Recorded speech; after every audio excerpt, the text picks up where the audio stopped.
God will do the work in your life in proportion to, I believe, how much you allow Him to prepare your heart for it. And that'll include a commitment of time. But speaking of the time commitment, I've challenged every person in our church to have a media-free week. Maybe even start the week before if you'd like to do that. I think that might be helpful. Media-free would be newspapers, television, MP3, iPod, internet, Facebook, whatever the thing is that takes your time. Give that time to the Lord for 1 week.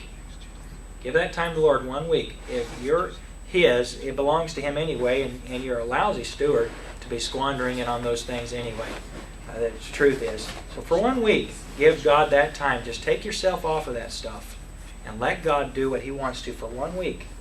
And I'm telling you, if you'll do that, we'll have a tremendous time. Well, in just a moment, we're going to take up the offering and sing our last song. And then Brother Kyle Ficek is going to have the opportunity to preach for us tonight.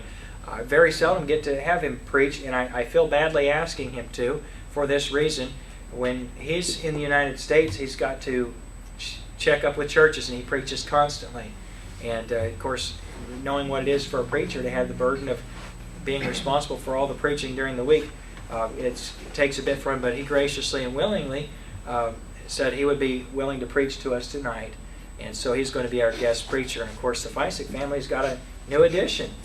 Seth Ficek is over there. He's 8 weeks old, believe it or not, and a little monster at 8 weeks. But anyway, he's 8 weeks old, happy, healthy little boy. And praise the Lord that God has just allowed them to have another healthy child.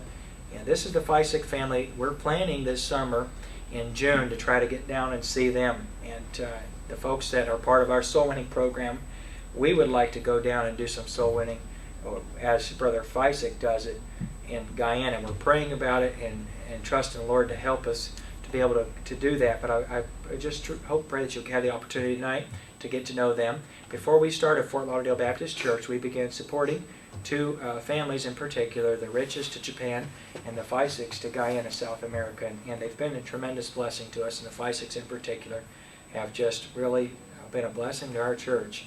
And so, well, good evening. It's a pleasure to be here. I found out something new about my son here just a moment ago. He doesn't like my singing.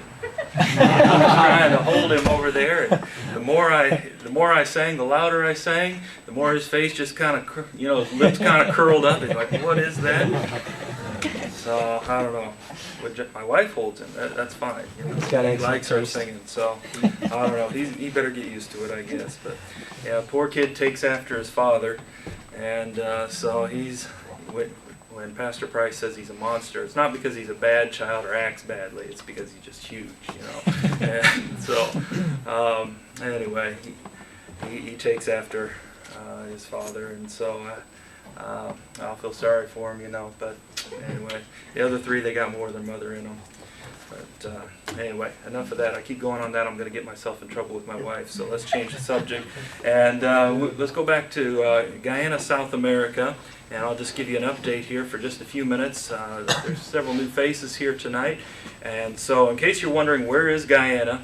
It's not over in Africa somewhere. It's on the northern coast of the continent of South America. And not too far from here, really. Just next time zone over and a long way. Which way is south now? This way is south, right? Yeah. That way? Okay. And so if you head out, fly down south, and you make it to Guyana, South America. It's an English-speaking country because of the British influence. And so those of you that Pastor Price mentioned going down there, you won't need an interpreter. You'll be able to go out and, well, I may have to interpret for you. Sometimes I have to have my wife interpret for me because she's picked it up a little bit better, just simply because they have such a strong, I don't know what you want to call it, an accent, I guess, or a dialect. It's kind of, they talk real fast. They drop the endings off their words. They use a lot of different words for things. Brother Alex, he spent a few months down there. He could tell you a little bit about what they talk like. Do you have an easy time understanding them, Brother Alex? Hard time? Okay. So he had a little difficulty figuring out what they were saying, and yet they seemed to understand me all right. They said this, when the Southerners come, well, Southerners meaning Arkansas, Tennessee, Kentucky, on through that area, they have a hard time understanding them. And so being from the Midwest, they understand my speech a little bit better, and I talk nice and slow for them too, so it makes it a little bit easier for them. But if you come to visit, what can you expect? You're going to find people of African descent, people of East Indian descent. You're going to find Amerindians, which are somewhat like our Native Americans here in the United States. They were the local people. It's a country that's, well, you probably wouldn't call it hot. When you live here in South Florida, your temperatures are going to be about the same probably as what you have here. Maybe the humidity is a little bit higher. And yet the people in their religions are Hindu, a lot of Muslims, and just about every other form of people that call themselves Christians.